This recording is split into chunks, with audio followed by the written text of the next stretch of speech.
Boa noite, meus irmãos, sejam bem-vindos ao nosso culto, nossa quarta de reflexão. Essa é a Harvest Field Church, uma igreja que ama Deus e ama pessoas. Essa noite eu te convido, vamos adorar e louvar a nosso Deus de todo o nosso coração e toda a intensidade do nosso ser.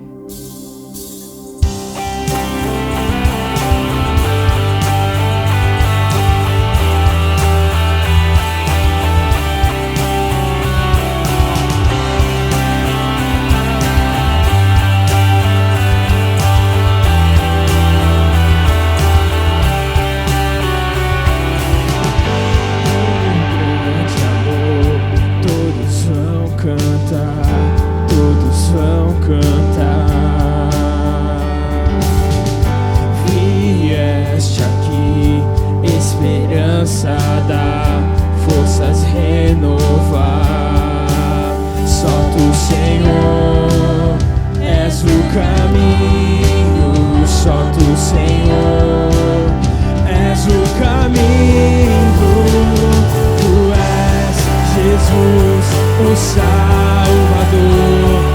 és Rei, Senhor, és vencedor, teu nome vamos exaltar. Cristo vive em nós.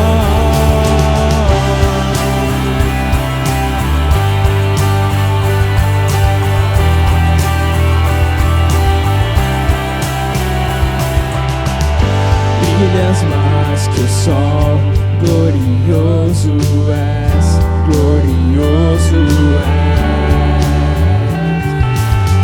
Senhor e Rei. Tudo vem de ti, és nova vida em mim, em tudo és exaltado, em tudo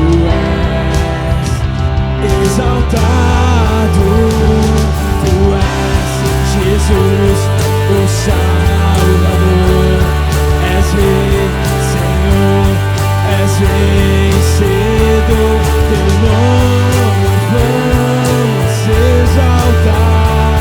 Cristo, Cristo vive em nós.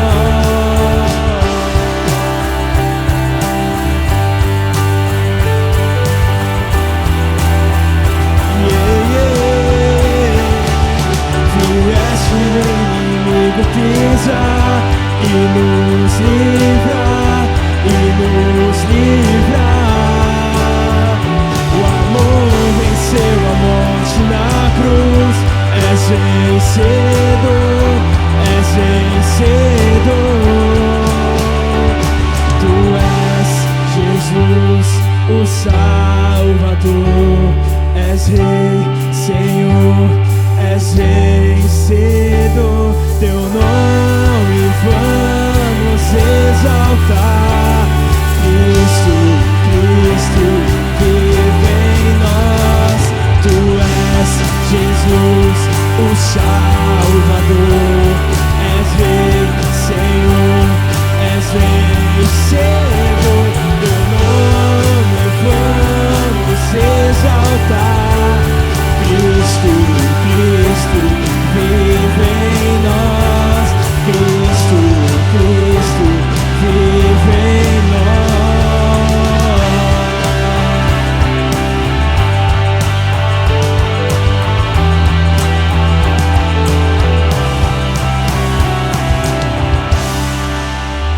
Glória a Deus, Jesus. O Senhor é santo, Papai. O Senhor é digno de toda a honra, toda a glória e todo o louvor. Venha sobre nós com teu intenso, com teu impressionante, com teu infinito, ousado amor, Jesus. Nós te adoramos essa noite, Papai.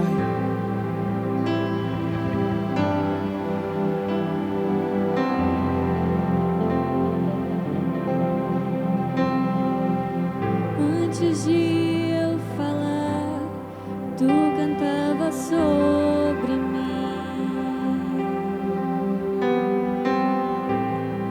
Tu tens sido tão, tão bom pra mim.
Aleluia, glória a Deus. Boa noite, graça e paz, a paz do Senhor. Sejam bem-vindos à HFC Sampa nessa noite de reflexão, nessa noite que nós temos um tiquinho da sua palavra, um momento da sua palavra. Eu peço que você ore comigo. Deus, te damos graças pela vida, te damos graças pelo alimento, te damos graça pela vestimenta, te damos graça pela noite e, em especial, nesta noite de reflexão, que é mais uma parcela, mais um tiquinho da tua palavra. Muito obrigado, continue conosco e somos gratos. Oramos em nome de Jesus. Amém. Amém. Graças a Deus. A saudade só aumenta. Dias atrás, nós tivemos um encontro, estamos tendo encontros de lives com os nossos pastores. Como tem sido bom revê-los, como tem sido agradável ver, escutar um pouquinho a sua voz. Louvado seja o nome do Senhor pela sua vida, pela sua família, nesse momento tão difícil de separação de igreja, mas não de templo. Nós somos o templo do Senhor, a habitação do seu Espírito. E hoje, mais do que nunca, nesse tempo que nós estamos passando, Deus tem se revelado, tem falado e tem mostrado a sua graça e o seu amor. Bem, nós passamos por alguns temas e eu quero resgatá-los nesta noite de reflexão. Se você que acompanhou, nós falamos de justificação e regeneração. Pegando aqui um gancho da justificação, nós falamos das figuras da justificação, falamos da pessoa do réu, falamos da pessoa do advogado, falamos da pessoa do juiz. Essa ideia de justificação que Paulo traz de um tribunal, ou seja, as evidências, os elementos e as características da justificação. Acho que você se lembra que nós falamos ou corremos em duas perguntas, né? Ocorrem justificações no céu? Ocorrem justificações na terra? Essa mistura do santo com o profano, como isso é possível? Tratamos isso na temática justificação. Gostei de uma definição, existem muitas. Eu busquei uma definição que eu chamei de justificação divinizada, que vem do divino. A justificação é o reverso da lei, na qual o homem que estava condenado, repelido, agora é favorecido. Falamos de regeneração e partimos de Isaías 40. Deus conhece o seu limite, Ele chama as estrelas, Ele recolhe a água da terra com a sua mão, Ele descansa seus pés na terra. Em cima desse profeta aqui nós falamos que Deus proveu todas as coisas, inclusive a redenção. E a redenção parece ser um grande mistério. Nós somos seus filhos e somos santificados. Somos seus filhos, somos santificados e somos adotados. Somos seus filhos, somos santificados, somos adotados e somos salvos. Somos seus filhos, santificados, adotados, salvos e eleitos. Somos seus filhos, santificados, adotados, salvos, eleito e justificado. E por fim, somos seus filhos, santificados, adotados, salvos, eleitos, justificados e regenerados. Nós falamos disso em justificação, falamos disso em regeneração, e isso pareceu um grande mistério. E Deus planejou esse mistério e incluiu nesse mistério a redenção das nossas almas. Nós falamos que a gente não deveríamos ficar tão perplexos, porque tudo é mistério. A água que nós bebemos é puro mistério, é pura química.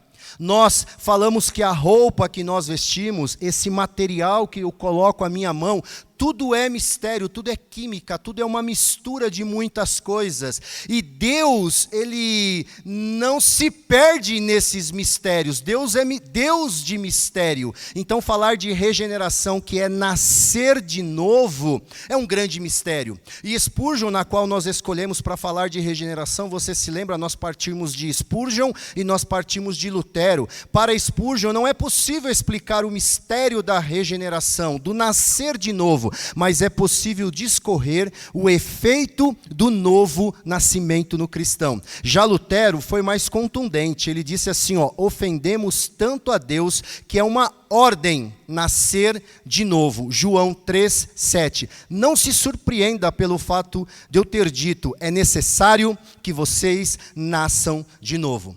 Tanto justificação como regeneração, nós tratamos a necessidade, a eficiência e o resultado. Pois bem, dentro dessa linha de ação, justificação, regeneração, estou propondo hoje como título conversão e como tema a volta do homem e os seus dois elementos. Que Deus nos dê graça, que Deus nos dê tempo.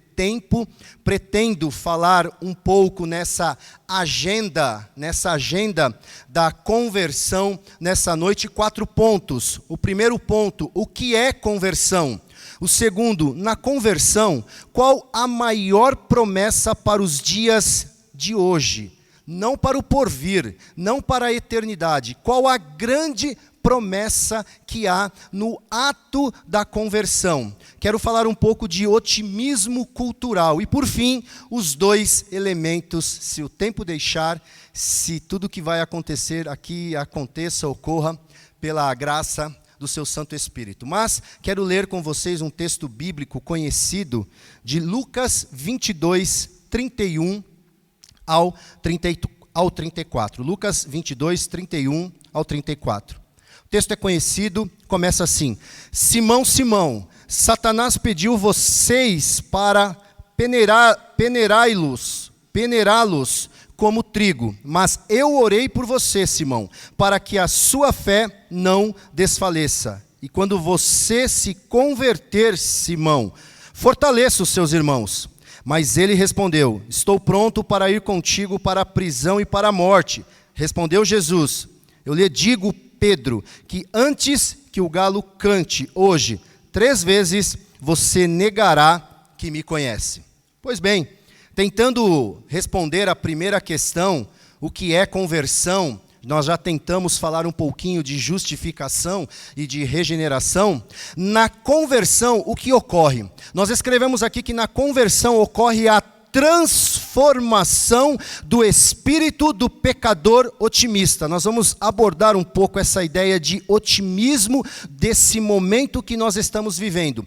E aí nós começamos a discorrer sobre Jeremias 31, 18. Eu preciso que você abra Jeremias 31, 18 ou acesse Jeremias 31, 18. Na conversão, Deus torna o homem para si mesmo. Jeremias diz: tu me disciplinastes como um bezerro indomado, e fui disciplinado. Traze-me de volta e voltarei. Na conversão, Deus exorta a alma a voltar a Deus. Vou repetir. Na conversão, Deus exorta a alma que Ele o criou a voltar para a sua mão. Provérbios 1, 23. Convertei-vos pela minha repreensão. Vamos pegar aqui os dois autores, Jeremias, o autor Jeremias e o autor de Provérbios. Eles estão dizendo que eu sou um bezerro indomado e que agora o poder da tua palavra exorta a minha alma a voltar. Na repreensão de Provérbios 1, 23, o que ocorre na conversão é que o coração impetrado é causa pétrea, é rocha pétrea. Esta rocha pétrea, este coração impetrado, ele é despertado pela manifestação de Deus. Aqui vale uma ressalva. Deus tem os seus modelos, Deus tem os seus jeitos, Deus tem o seu quê de despertar um coração impetrado, um coração cheio de pedra, um coração de pedra. E Ele convida esse coração humano a acompanhar o despertamento. Isso aqui eu acho incrível. que nessa transformação do eu interior, nesta transformação do ser interior, Deus te convida, Deus me convida, Deus nos convida a acompanhar esse despertamento pela manifestação da sua mão. Portanto, conversão é tornar o homem otimista, exortado pelo Espírito a voltar a Deus, o Criador. É esse Deus que torna de novo o homem a Ele. É esse Deus que exorta a alma do homem desviada, afastada, não convertida, a voltar ao soberano, a se dedicar de novo a Deus e a ofertar-se, a servir como um sacrifício vivo diante dele. Sem conversão, a alma otimista vive um eterno divórcio com Jesus. Eu quero trabalhar hoje essa ideia de otimismo nos homens ou pelos homens e esperança em Jesus Cristo. Você tem percebido que nos dias que se passaram, nós vivemos um certo otimismo. Abre igreja, fecha igreja. Fecha a igreja, abre igreja. Nós depositamos o nosso otimismo no Supremo Tribunal, ou nós depositamos o nosso otimismo na fala de políticos, ou nós estamos depositando o nosso otimismo, a nossa crença em pessoas, e a gente nunca viveu um tempo que o nosso otimismo, esse coração otimista, está tão cheio de desesperança. Nós estamos colocando otimismo no homem e não esperando ou tendo uma expectação por Jesus. Eu escrevi nesses dias, ou postei por estas semanas, que eu não sou uma pessoa otimista, eu sou uma pessoa esperançosa. Eu espero nele, eu espero por ele, eu quero ele. Já essa ideia de otimista, embora que a palavra otimismo ou otimista, ela é boa, ela é produtiva para esses momentos, mas aqui eu quero trabalhar uma ideia de otimismo cultural, uma ideia de um coração que está impetrado por uma cultura ou está impregnado por uma cultura que faz com que o homem não se veja ou que não há mais a necessidade de uma conversão em Cristo. Por exemplo, Pedro, otimista com a sua própria fala, disse assim: eu vou contigo, se for necessário eu serei preso, se for necessário eu morro. Percebeu que o otimista sempre volta para ele mesmo, a otimista volta sempre para ela mesma, e aí Pedro, escutou uma palavra de exortação, a sua alma foi exortada, e o próprio Cristo diz assim: Pedro, você está andando comigo. Pedro, você está me ouvindo. Pedro, você caminha comigo, e pode ser que quem caminha, quem anda, quem serve, quem prega, quem canta, de fato ainda não esteja convertido. Uau, isso é muito forte. Pedro, você faz isto. Pedro, você vê isso. Pedro, você está escutando estas coisas. E aí Jesus vira para ele com um tom de uma palavra que exorta a um bezerro indomado e diz assim: Pedro, se converta. E depois que você se converter, fortaleça as pessoas. Uau! Nessa ideia de ser transformados, de passar por uma transformação, de se converter em Jesus Cristo, nós observamos claramente em Jesus que um coração literalmente convertido é um coração que vai fortalecer outras pessoas. E eu busquei várias definições sobre a palavra conversão, e eu gostei muito da definição do J.H. Leuba, psicólogo americano que muito contribuiu para a psicologia da religião, que disse o seguinte: conversão tem íntima relação com uma experiência que renova as potências vitais de uma pessoa. A conversão em Cristo é uma experiência tão ímpar, tão singular, que renova todas as potências vitais de uma pessoa. Na conversão ocorre a transformação do espírito humano, da emoção humana, na saúde humana, do corpo humano, da espiritualidade humana, da pessoalidade e da própria comunhão. A conversão não deixa parte de fora. A conversão, não existe meia conversão ou meio corpo convertido. Na conversão, na entrega a Cristo, todo o nosso ser passa por uma grande transformação. É Deus quem torna o homem a si mesmo, é Deus quem exorta a alma, é Deus que quebra o coração impetrado e é Deus que promove uma manifestação do seu poder. E detalhe, convida o homem a acompanhar o despertamento.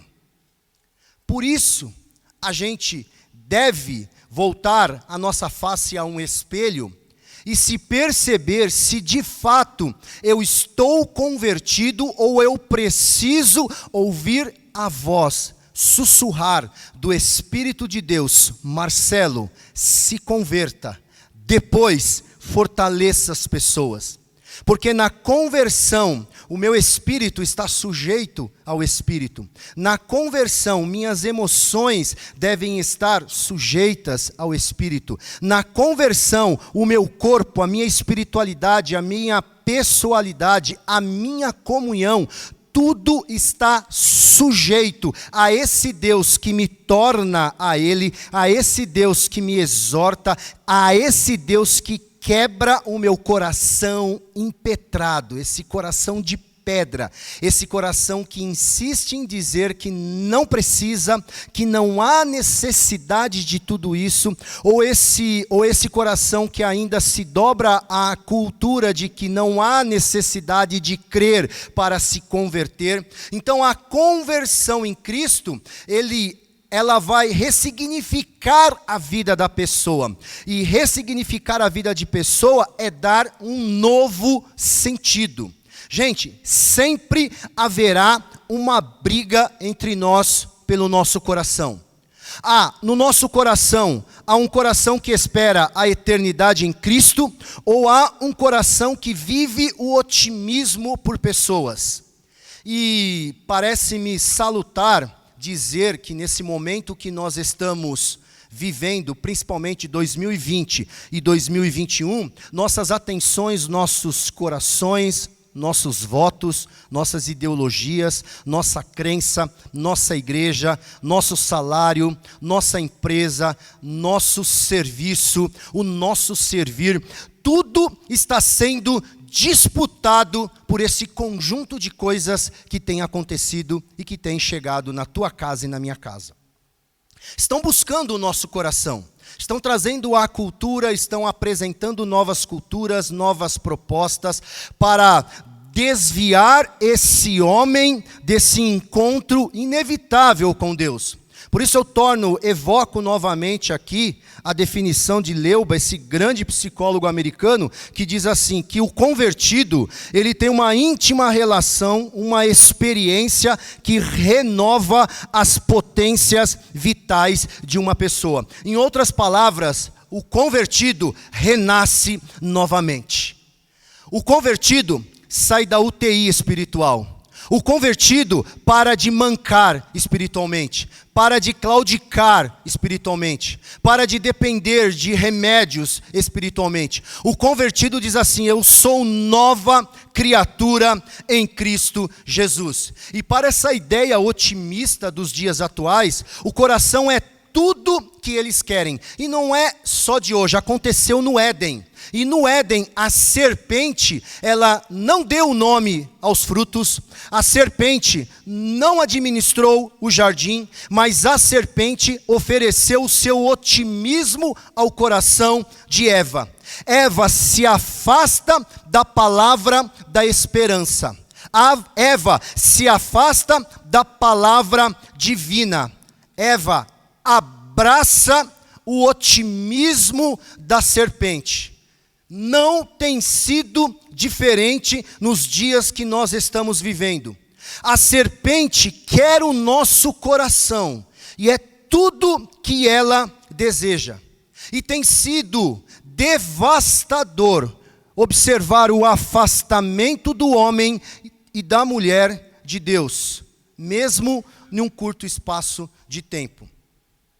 A serpente não para de oferecer o fruto que não é dela. Nós estamos nos afastando a partir daquilo que Deus nos deu. Vou repetir isso. A serpente não para de oferecer o fruto, e o fruto não é dela. Ela pega aquilo que Deus nos deu, ela pega aquilo que Deus nos prometeu, ela pega aquilo que Deus está fazendo e ela muda a ideia, ela traz uma outra cor, ela traz uma outra conexão, ela traz um outro propósito, nada é dela. E ela está nos afastando, tem afastado pessoas, tem afastado pregadores, tem afastado igrejas, tem afastado políticos, tem afastado ideologias da palavra de Deus. Afastamos a partir do fruto que Deus nos deu. Afastamos do fruto do servir a partir do servir que Deus nos deu. Afastamos do fruto da comunhão a partir da comunhão que Deus nos deu. Afastamos de pessoas amigas a partir das pessoas amigas que Deus nos deu. Eu quero repetir isso. O fruto não era da serpente, mas ela oferece o fruto que Deus deu a Adão e Eva. E nessa ideia otimista desse momento que a gente vive, pessoas estão se afastando, a fé está enfraquecendo, igrejas estão perdendo o seu caminho a partir de tudo aquilo que Deus nos deu. Deus nos deu a palavra, Deus nos deu a semente, Deus está nos dando a vida, Deus nos dá a igreja, Deus nos dá o dia, Deus nos dá a roupa para nos vestir, Deus nos dá o alimento, a água para nós ingerirmos, e a partir de todo esse fruto que Deus nos dá, a serpente vem com o seu veneno fatal e diz assim: mas será que foi Deus mesmo? Mas será que é Deus mesmo? Ou é um pouquinho de Pedro? Hoje mesmo, viu, Jesus? Eu vou contigo para a prisão. Hoje mesmo, Jesus, eu enfrento tudo por conta desse otimismo humano, por conta dessa força humana, por conta dessa ideia de resiliência humana. É tudo sobre nós e é nada sobre ele. Ou seja, o veneno da serpente continua afastando pessoas, dizendo assim: você não precisa dele, você não tem que mais crer nele, você não precisa mais ler suas escrituras, você não precisa dessa fé, você não precisa louvar, você não precisa orar, você não precisa mais buscar. Basta você ter um autocontrole, basta você ter uma autoajuda. Só que a gente está sendo meio Pedro agora. E aí Jesus vira para Pedro e diz assim: Pedro, para, você anda comigo, você me escuta, você vê os meus milagres, mas você precisa, Pedro, se converter. E aí quando você se converter, você está afastado, Pedro, mesmo próximo a mim, mesmo andando comigo, mesmo estando ao meu lado, Pedro, você está afastado, mas quando você se converter, aí você vai poder fortalecer pessoas. Sabe essa pessoa que está do seu lado? Ela quer ser fortalecida por você. Sabe esse amigo, essa amiga, esse esposo, essa esposa? Eles querem ser fortalecidos por você. É que a gente está preferindo o veneno do fruto que está sendo oferecido pela serpente. E nós não estamos mais desejosos pela palavra do Criador. Mas nesta noite é noite de reflexão. Nessa linha de justificação, nessa linha de regeneração, aprove a Deus hoje falarmos sobre a ideia de conversão, para nós fazermos uma autoanálise, para ver se de fato nós andamos com Deus e se nós não estamos um pouco afastados. É possível então, pastor, ser convertido e estar afastado? É possível. É possível. Aliás, você não se converte hoje e amanhã tem que se converter de novo. Você se afasta. Você não viu na Bíblia episódios de Adão e Eva tendo que se converter de novo, a voltar de novo. Mas você viu uma mão que os buscou, uma mão que os resgatou, uma mão que por conta das suas decisões eles se afastaram, mas essa mão nunca se afastou deles. Uau, isso é incrível!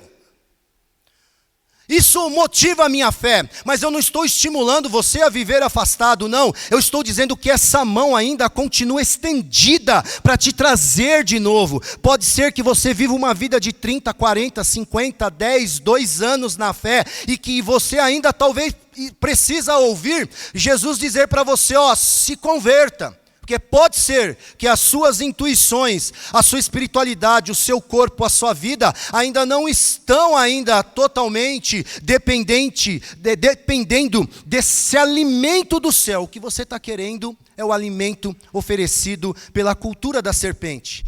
O afastamento é sinal do divórcio da esperança com Jesus. Vou repetir, eu não sou otimista, eu sou esperançoso. Eu não coloco otimismo na política, na sociedade, em pessoas, mas eu sou esperançoso em Jesus. É por isso que eu creio que Jesus pode mudar a política, pode mudar pessoas, pode mudar a igreja, pode refazer histórias, casamentos, pode curar, porque a minha esperança não está na UTI, a minha esperança está nele que pode visitar a UTI, e aí sim a coisa acontece. Eu inverto as coisas. E se não acontecer, não é sinal que ele não está fazendo a sua obra, porque ele sempre está trabalhando. Aliás, Jesus disse, meu Pai trabalha todos os dias, meu Pai não para de trabalhar. Dentro dessa ideia de coração entregue, de veneno de serpente, de Adão e Eva, do Éden otimista, desse Éden cultural, eu quero apresentar à igreja 2 elementos que foram dados ao homem, que foram dados de uma maneira tão maravilhosa que destroem o poder da serpente. O primeiro elemento é uma palavra chamada arrependimento. Esse é o primeiro elemento. Mas pastor, é tão fácil falar de arrependimento? O que é o arrependimento? Arrependimento é retorno da mente. Arrependimento é rejeitar o otimismo farisaico. Arrependimento é rejeitar o otimismo da serpente. Arrependimento é rejeitar o Éden cultural. Você já assistiu algum filme em especial? O último, Paixão de Cristo, do Mel Gibson, que parece-me que um espírito está circundando Jesus, está circundando os discípulos, em especial Pedro.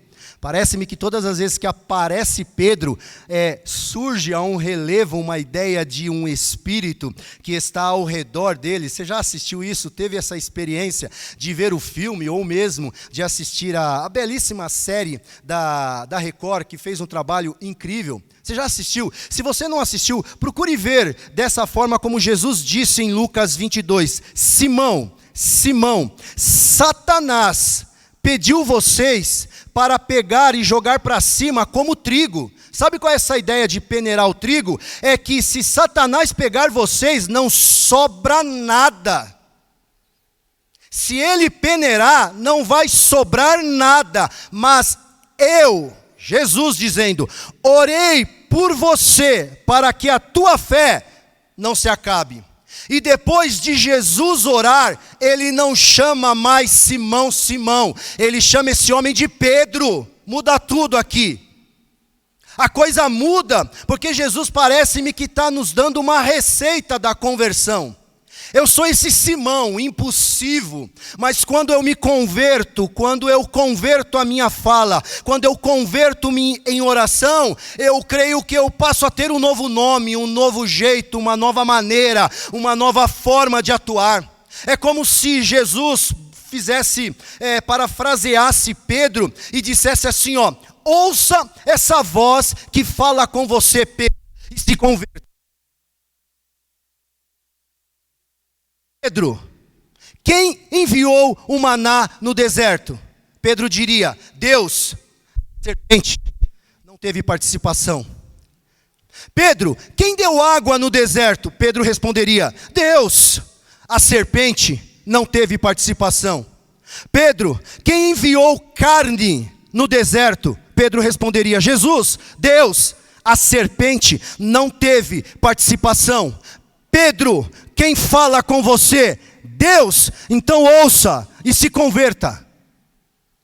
Se essa mensagem hoje tem lugar ao seu coração, se essa mensagem hoje tem lugar no íntimo da tua alma, se essa mensagem hoje está dizendo para você se converter, pode ser que você esteja vivendo um cristianismo mais afastado de Cristo. Pode ser que você entregue todas as suas ofertas, entregue o teu corpo, entregue o teu servir, mas mesmo assim você precisa ouvir aquela voz que está sussurrando ao seu ouvido: você está afastado, você precisa se converter. Conversão é pegar todo o seu ser e viver uma potencialidade de vida. Aleluia. Ser convertido em Deus é saber, é ouvir que no Éden houve uma estratégia otimista da serpente. E Pedro reproduziu esta fala otimista. Pedro disse assim a Jesus: estou pronto para ir contigo para a prisão e para a morte. Era tudo sobre Pedro e nada sobre Jesus. A serpente disse assim a Eva: olha, Eva, quem disse que você não pode comer esse fruto? Quem disse que você vai morrer? Aliás, a serpente estava certa. Eles não morreram. Eles se afastaram. Pode ser que você esteja ouvindo uma serpente venenosa dizer para você que a vida que você leva, o jeito que você leva, a maneira que você tem levado as coisas, essas coisas estejam agradando a Deus. Talvez não estejam agradando a Deus. E essa ideia cultural que nós não precisamos de Deus, essa ideia pós-moderna que nós não necessitamos de Deus, nós estamos então andando em rios e nos afundando cada vez mais. Esse otimismo determinista do homem versus a esperança de Cristo é a grande briga pelo nosso coração. A diferença é que o Espírito não vai brigar por você, Cristo não vai brigar por você, mas a serpente vai, e ela é sutil. Ela é como um veneno fatal que tem cerceado e cercado o seu coração e a sua fé. Bem, aplicando, que voz nós estamos ouvindo? A voz de Deus ou a voz da serpente? A serpente muda de cor, muda de corpo, muda de estilo, muda de política, mas não muda o seu veneno fatal. A serpente tem produzido uma desconversão. A serpente de tempos em tempos reaparece com um novo reino, um novo trono e um novo Deus. A serpente apresenta um novo Éden como fruto cultural daquilo que nós estamos usando nos dias atuais. E essa serpente tem trazido esse fruto lá do Éden, tem modificado esse fruto, tem colocado uma roupagem colorida nela, tem apresentado um novo trono, um novo Deus, e tem dito assim todos os dias para mim e para você: é isso mesmo que Deus está dizendo? A agenda cultural da serpente é como um rio, que em sua nascente é pequenininho. Pense no rio Amazonas. A nascente do rio Amazonas você pode saltá-la, mas lá na frente, se você saltar, você morre. Assim é essa agenda cultural, esse Éden cultural, esse fruto cultural que começa com uma nascente, dali a pouco cresce, vira um rio imenso e pessoas, famílias, igrejas, pastores estão cada vez mais imersos, estão cada vez mais submersos nessa cultura humana, nessa cultura dos nossos dias. A serpente, sim, produziu a maior tragédia da história. E a história já passou por grandes tragédias, mas a maior tragédia da história foi Adão e Eva saírem do paraíso, perderem o seu status de criação de Deus, de como Deus os criou. E sem arrependimento, a tragédia não muda de lugar. Sem arrependimento, ainda o homem continua na mesma cor, no mesmo partido, na mesma política, na mesma igreja, na mesma família. O homem pode continuar com tudo isso, mas sem arrependimento, a tragédia continua no coração humano. A tragédia, ela é replicada como uma cena de Shakespeare. Ou seja, de tempos em tempos, uma nova cena, um novo ato dramático surgem na história para mexer com esse coração afastado, com esse coração impetrado. Ou seja, esse primeiro elemento, arrependimento, passa por essa ideia de um Éden cultural. Se passa por uma ideia de um Éden cultural, então exige um arrependimento cultural. E por quê? Porque é cultural não crer, é cultural não esperar pela esperança que é Cristo. E quando as coisas não acontecem, nós simplesmente nos afastamos e estamos ouvindo a voz de Jesus dizendo a Pedro: se converta, tem mais gente que precisa de você. O arrependimento cultural é vital no homem em Cristo. Pastor, que elemento cultural é esse? Nossa cultura, nossas leituras, nossas pedagogias e autores, nossos envolvimentos sociais, políticos, culturais e religiosos. Se tudo isso não dignificar a Deus, o nosso arrependimento ainda não foi concluído. Eu preciso repetir isso para você. Cuidado com a bandeira que você levanta, cuidado com a bandeira que você está balançando. Se toda a nossa cultura, toda a nossa leitura, toda a nossa pedagogia, toda a nossa ação social, política, cultural e religiosa, se isso não dignificar a Deus, o nosso arrependimento ainda não está concluído. Nós ainda precisamos desse primeiro elemento na conversão, ou seja, arrependimento cultural é vital ao homem em Cristo. E Paulo entendeu isso. Paulo disse isso, portanto, é conclusivo, portanto, ninguém será declarado justo diante dele. Posso repetir isso para você? Romanos 3:20, toma nota disso. Portanto, ninguém será declarado justo diante dele. Esse é um ninguém tão grande como eu nunca vi. Paulo está dizendo que ninguém aqui significa todos. E em todos precisa haver três coisas: a consciência do pecado, a culpa do pecado e a desesperança pelo pecado. Veja bem se na cultura que nós estamos vivendo hoje, se essa ideia cultural desse novo Éden, desse fruto da serpente que é oferecido a nós, veja bem se há consciência do pecado, se há culpa pelo pecado, ou se há uma desesperança pelo pecado. Esse elemento cultural que nós estamos vivendo e abraçando, comendo, vestindo, lendo, nos deliciando, ele vem como um veneno de serpente, como uma voz de serpente, que diz o tempo inteiro que não há necessidade de uma desesperança pelo pecado. Aliás, em uma sociedade hedonista, onde o prazer é o que conta, então não há pecado, tudo é mero prazer. E a conversão da cultura em Deus faz parte do arrependimento que o homem necessita na conversão. A cultura precisa ser aprovada pelo Evangelho. A cultura, a minha cultura, a tua cultura necessita passar pelo Evangelho como boa nova. E quando passa pelo Evangelho é Pedro passando por Cristo.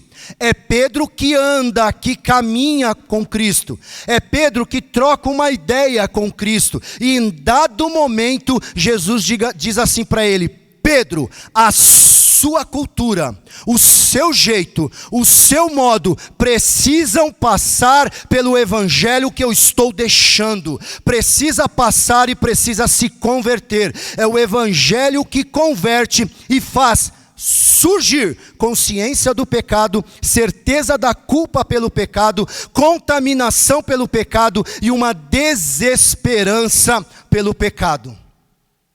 A conversão em Cristo nos mostra o quanto nós estamos afastados de Cristo.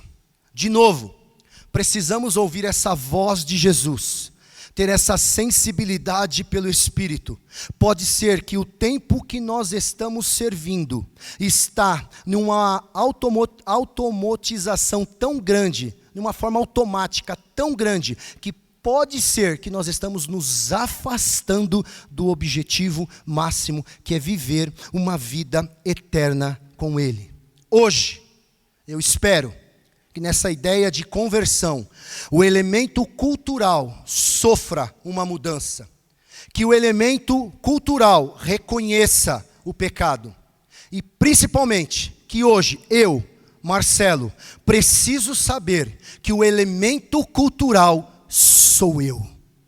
Eu sou esse elemento cultural, que às vezes ouço a voz da serpente, como do fruto da serpente, e que estou deixando a semente da palavra. No Éden, comeram e assistiram à cultura da serpente, e tudo era agradável. Hoje, temos assistido à mesma cultura da serpente. Hoje, os novos Adãos não veem mais a necessidade de conversão. O Adão de hoje, diz Hernandes Dias Lopes, duvida da palavra, torce a palavra, nega a palavra e não se arrepende pela palavra. O Adão de hoje quer uma vida otimista. O Adão de hoje quer uma vida otimista e não quer viver uma vida de esperança em Cristo. O Adão de hoje quer a coisa pronta. O Adão de hoje não quer fazer absolutamente nada. O Adão de hoje quer acordar e ter tudo pronto ao seu redor. Eu quero dar um exemplo, eu quero tomar muito cuidado aqui para não citar o nome dela. A vontade é de citar o nome, mas quero ser ético aqui e não citar o nome.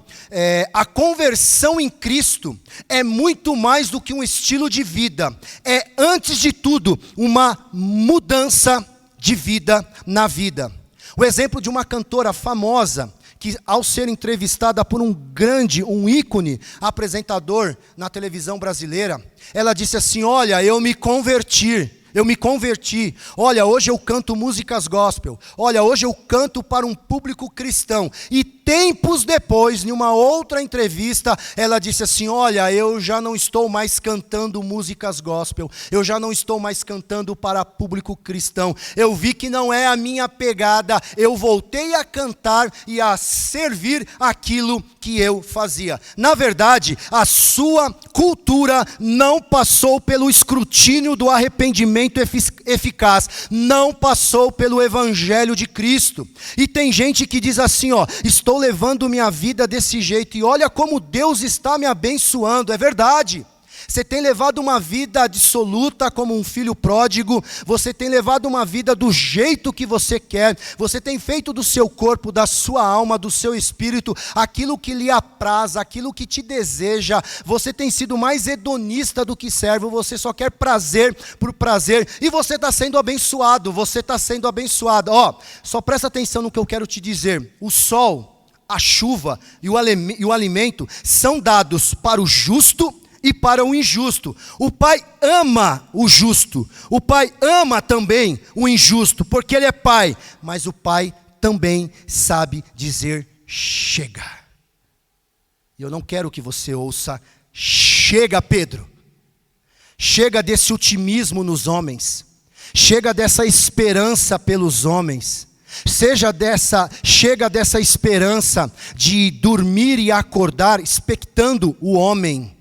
Chega desse otimismo. Está na hora de virar o jogo, está na hora de você se converter e passar a ter uma expectação em mim, Pedro. E só depois você vai fortalecer pessoas.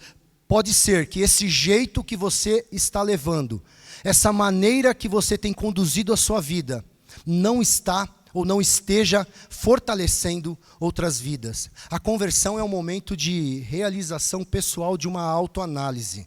Assim como foi na justificação, assim como foi na regeneração, eu espero que nesta noite, nessa ideia de conversão, já são 43 minutos, eu intento que o seu coração compreenda que ele está impetrado, precisa da manifestação de Deus. Pode ser que nós estejamos um pouco afastados dessa verdade. Pode ser que a nossa cultura, esse otimismo cultural, essa agenda cultural, esse Éden cultural, essa serpente que muda de cor, ela esteja nos oferecendo aquilo que já Deus nos ofereceu, ou seja, o fruto não é dela. O fruto não é ela quem faz, mas ela pega o que está sendo feito, o que já foi feito, e nos dá com uma nova cara, com uma nova forma, e diz assim, não foi Deus, foi você quem conquistou. Não vem dele, é pelo seu esforço.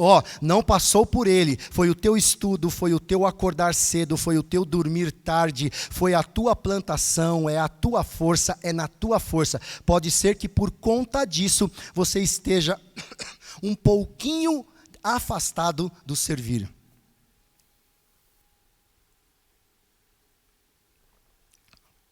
Aleluia. A nossa cultura precisa ser revisitada. Nossa cultura necessita de um enfrentamento com a verdade e o reconhecimento duro dos fatos. É quando Jesus fala para Pedro assim, chega, se converta. É quando ele diz assim, agora é a hora do enfrentamento. Agora é a hora do reconhecimento duro dos fatos. E aí eu me recordo Jó 42, que diz assim, com o ouvir dos meus ouvidos, ouvi. Mas agora, depois desse momento, depois desse encontro, depois desse período pandêmico, te veem os meus olhos. Por isso, me abomino e me arrependo no pó da cinza.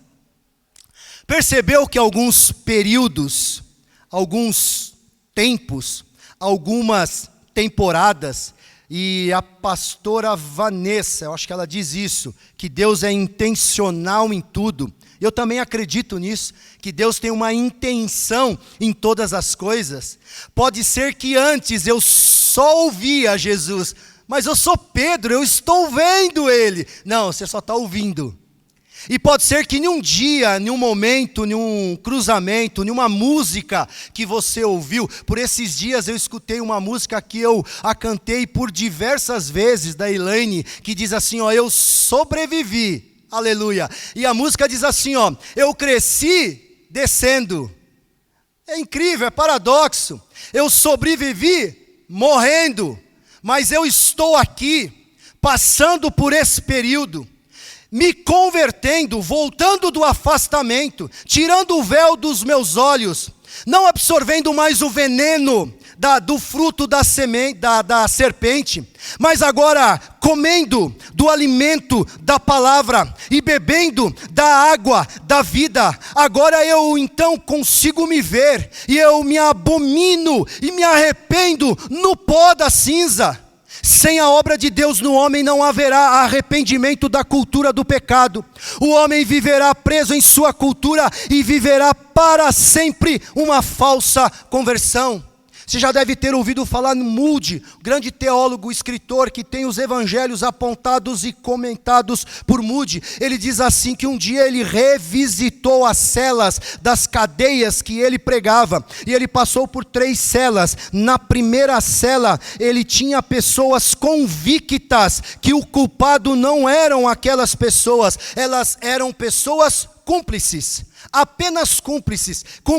Ele só dirigiu o carro roubado, ele só abriu a porta para os ladrões, ele só telefonou para os ladrões, ele não entrou, ele não colocou a arma na cabeça de ninguém, eles foram meramente pessoas cúmplices. Na segunda cela, eles apontaram a culpa, a culpa não é minha, eu não fiz absolutamente nada, a culpa é de outras pessoas. E só na terceira cela foi quando Moody viu um homem chorando, dizendo assim: eu sou culpado pelos meus erros, eu sou culpado pelos meus pecados. Nós estamos mais para qual cela? Estamos para a cela de culpar outras pessoas? Estamos mais para a cela de viver dando desculpas? Ou nós estamos na cela de que nós precisamos cair com os nossos pés, cair com os nossos joelhos, naquilo que diz um dos salmos que eu mais amo e não canso de repetir, o Salmo 51, porque eu conheço as minhas transgressões e o meu pecado, ele está sempre diante de mim. Não me lances fora da tua presença e não retires de mim o teu espírito.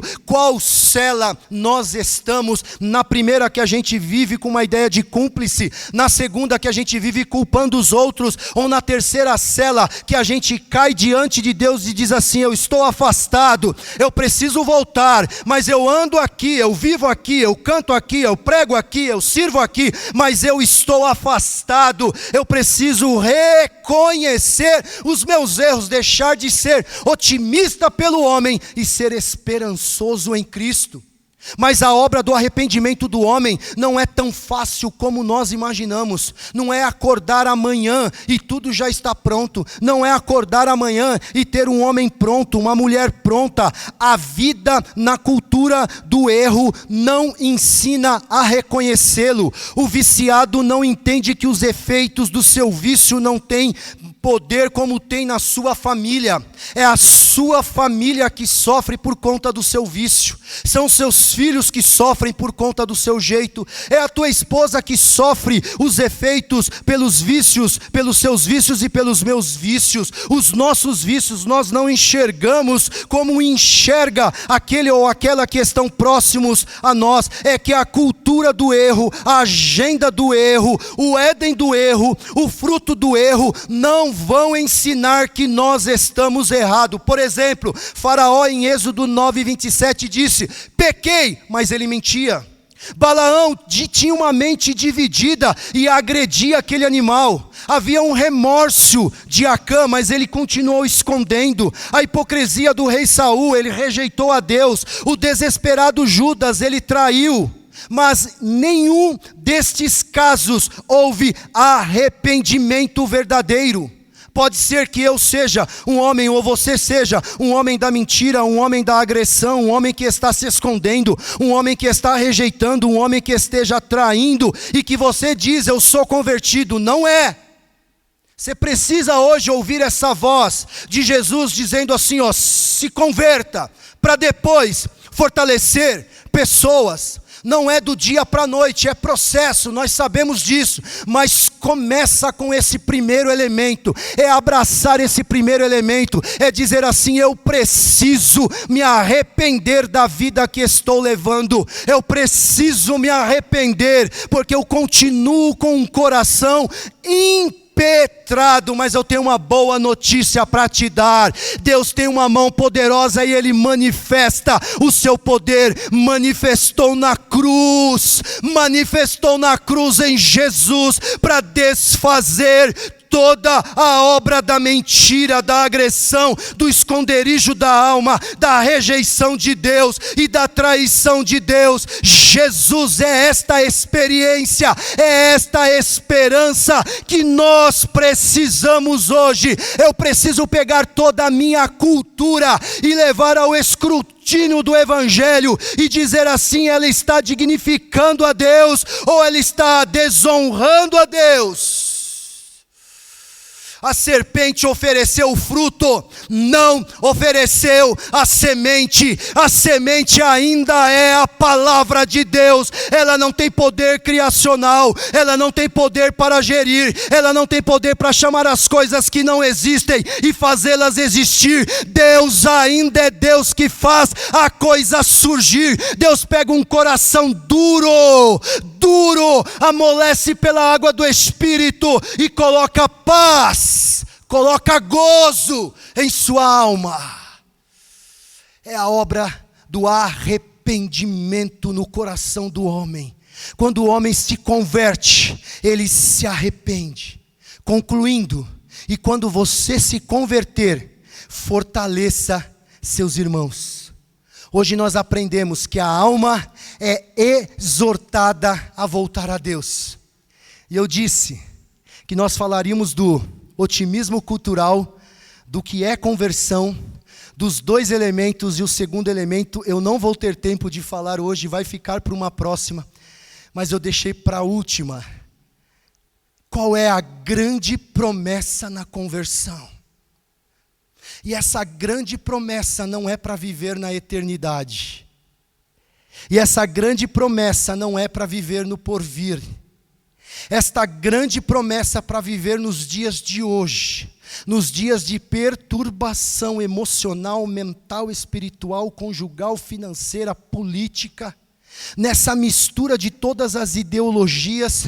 Olha o que disse o sábio Salomão, Provérbios 1:23. Veja aí, dentro da sua casa, se você precisa de outra coisa senão esta: convertei-vos pela minha repreensão, eis que abundantemente derramarei sobre vós o meu espírito, e vos farei saber as minhas palavras.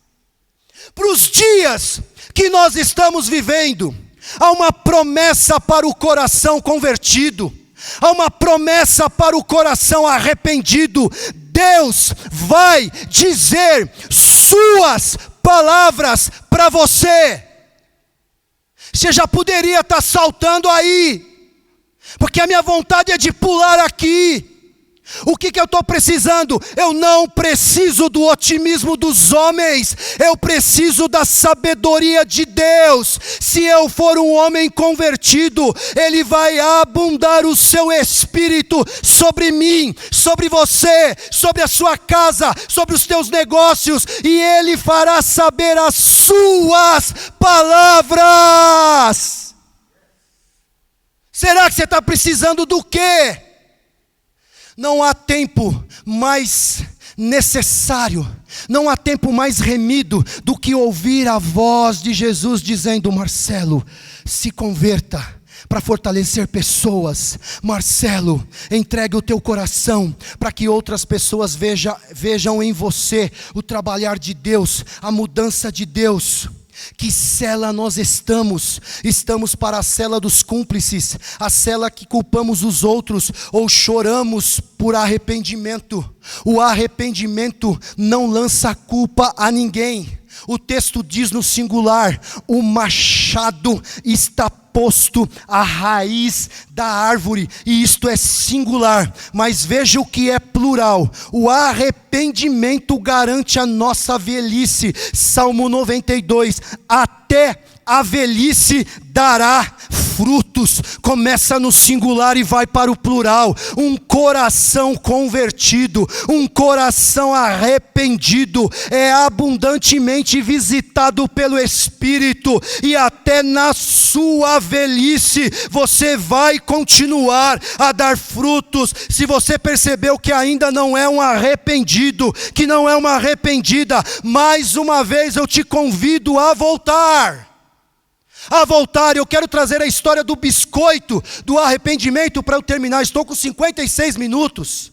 O biscoito do arrependimento é uma história, ou pode ser até uma história. Nós não sabemos quem é o autor, eu não achei o autor, mas diz que um evangelista um dia se deparou com um sujeito que veementemente negava ser um pecador.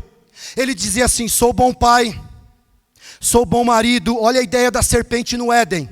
Sou bom pai, sou bom marido, sou bom vizinho, sou bom cidadão, sou homem honesto, sou homem trabalhador. Preciso me arrepender do quê? Por que será que eu tenho que me arrepender? Aí o Espírito Santo sussurrou, como a voz que falou a Pedro, sussurrou assim para ele: pergunta para ele sobre o biscoito. E aí já é o evangelista que não entende mais nada. Ele começa a virar para esse homem e fala assim: olha, o Espírito Santo me manda fazer uma pergunta estranha para você. Ele manda te perguntar sobre o biscoito. E esse homem começa a chorar, a soluçar. Ele: biscoito? Porque é assim que o Espírito Santo nos coloca às vezes em situações que a gente quer culpar outros, que a gente quer ir para uma outra cela, que a gente não quer cair e se arrepender. E aí ele torna a dizer novamente, sim, sobre o biscoito. O que esse biscoito tem a ver com a sua vida? Ele começa a dizer que quando ele era criança, ele e os seus 2 irmãos, a fome era muito grande. E a sua mãe comprava biscoitos, colocava em um pote e trancava com uma chave. E um dia ele descobriu essa chave. E de tempos em tempos, vezes em vezes, ele ia lá e comia os biscoitos. E a mãe via que o pote baixava. E aí ela colocava os filhos e começava a dizer, quem foi? E ele, o otimista, que quer ir para a prisão com Jesus, que quer ser preso com Jesus, é tudo sobre ele. E ele, o otimista, diz assim, foi ele, foi ele, foi ele. E a mamãe morreu. E ele não teve tempo de se arrepender e de pedir perdão à sua mãe. Mas só que agora ele estava diante da voz do Espírito. Aleluia. Que biscoito está escondido na gente?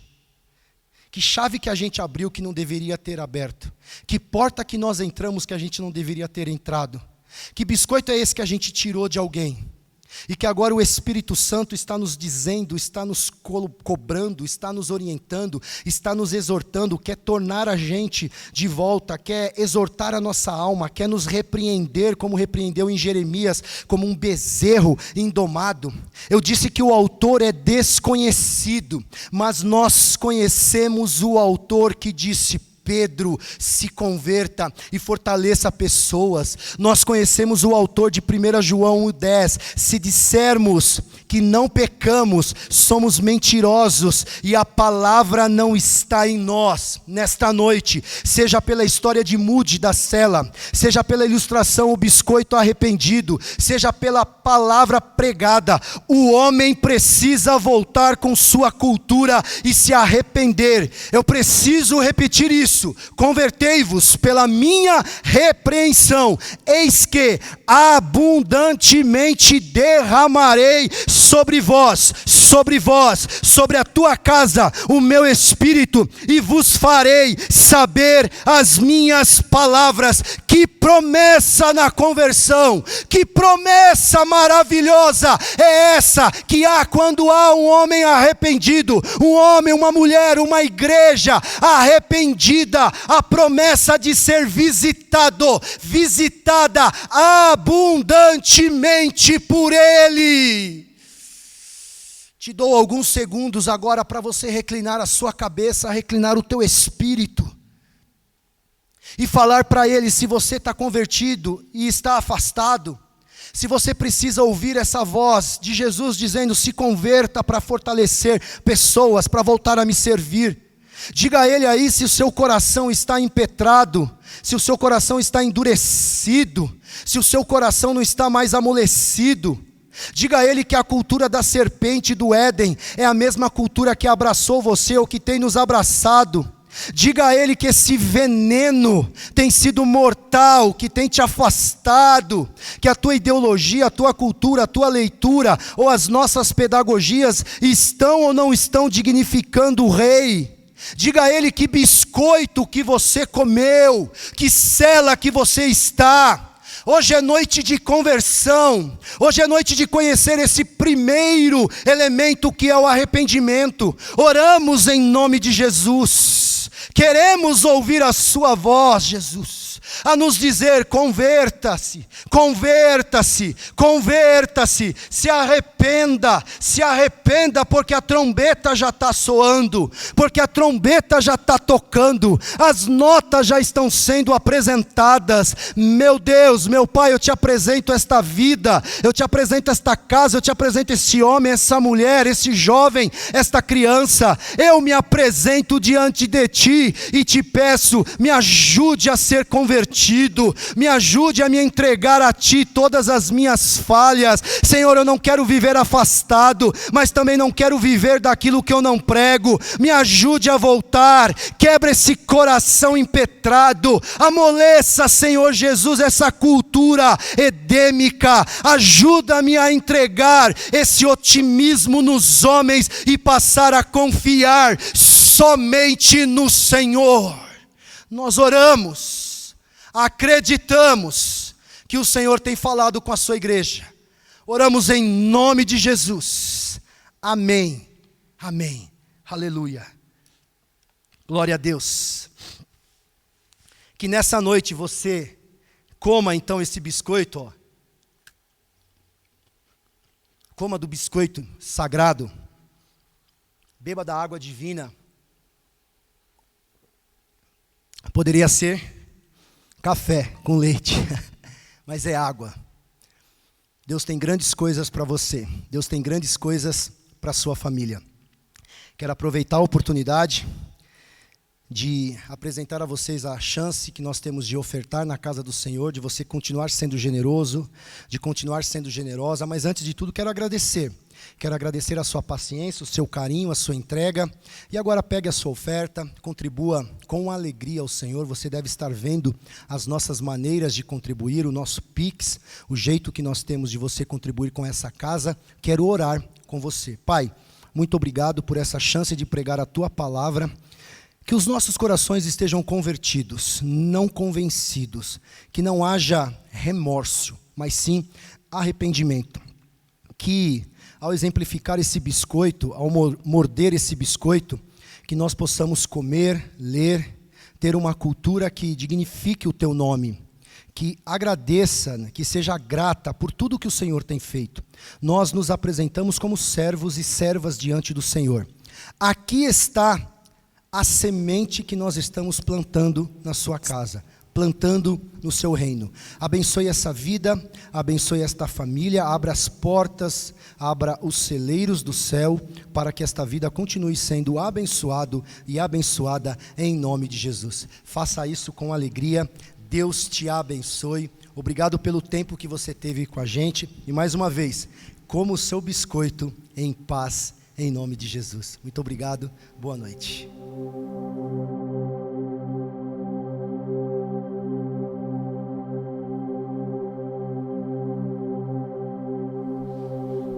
Uau, glória a Deus, que bênção, que palavra abençoadora que recebemos nesta noite. Deus usou a vida do nosso pastor Marcelo Feitosa, que nos trouxe uma palavra abençoadora. Meu coração está aqui fervendo de receber esta palavra abençoadora, esta palavra que veio para as nossas vidas, para a sua vida, para as nossas vidas, como Deus falou conosco nesta oportunidade maravilhosa. Que Deus continue abençoando a vida do pastor Marcelo, que ele seja cada dia mais usado pelo Senhor Jesus. Nós vamos aos nossos avisos importantes que temos da programação da Harvest Field Church, da HFC Sampa. Antes eu quero fazer um pequeno resumo, amém? Resumo da live que tivemos na segunda-feira. Foi algo extraordinário, como Deus fez e falou conosco de uma maneira extraordinária. Você é o nosso convidado a participar da próxima, que teremos na outra semana, amém? Foi algo maravilhoso. Tivemos também o final de semana passado, amém? Com o programa Mulheres de Conquista, onde a pastora também nos trouxe uma palavra abençoadora que veio aos nossos corações de uma maneira especial, de uma maneira gloriosa. E o que temos mais, pastor? Temos agora, sexta-feira, o nosso Batalha. E você é o nosso convidado a estar conosco, a participar através da live. Um tempo, um período de oração, de intercessão na presença do Senhor Deus. Sábado próximo agora, teremos o nosso Hub às 19 horas, amém? Você, jovem, seus amigos, convide, participe do Hub Filhos Ativados, parte 2. Vai ser algo extraordinário, onde você e a sua família também serão abençoados por esta palavra maravilhosa. Não perca por nada, programe-se para sábado, às 19 horas, grande culto de adoração na presença do Senhor Jesus. E domingo da família, amém? Eu convido você e toda a sua família. Pessoal, deixa eu dizer algo muito bom, especial para você aqui, amém? nossos cultos, tanto de quarta-feira, como os hubs e como os domingos. Preparem-se, por favor. Não deixe ninguém roubar esse momento de você estar junto com a sua família, adorando ao Senhor Jesus. Amém? Não deixe. Esse domingo, às 10 horas da manhã, ou seja, o próximo domingo às 10 horas da manhã, não marque nada. Levante-se, tome aquele café delicioso, ligue a sua televisão, o seu computador e acompanhe-nos. Não atenda mensagem, nada. Fique ligado no que Deus irá falar ao seu coração. Essas são as nossas programações. Eu quero convidar você para que juntos oremos ao Senhor e te esperamos numa próxima oportunidade, em nome de Jesus. Pai eterno, glorioso e santo, te damos graça pela tua bondade, pela tua misericórdia. Obrigado por esta palavra que recebemos nesta noite. Obrigado por dar-nos vida, saúde, por poder estarmos na tua presença, para adorarmos e glorificarmos o teu santo e glorioso nome. Eu te peço, Senhor, que o restante desta semana seja uma semana abençoadora para todas as famílias, para essa pessoa que está nos ouvindo, para essa pessoa que recebeu a Ti como Salvador nesta noite. Continue com as tuas mãos estendidas. Oramos pelos familiares, por aqueles que precisam de um milagre, que precisam de uma resposta. Seja as tuas mãos alcançando os teus filhos. Te damos a honra, a glória, o louvor e a exaltação. A graça do nosso Senhor Jesus Cristo, o amor de Deus e a comunhão do Espírito Santo seja com todo o povo de Deus. E quem está alegre diz: Deus te abençoe, Deus te guarde. Uma semana abençoada em nome de Jesus.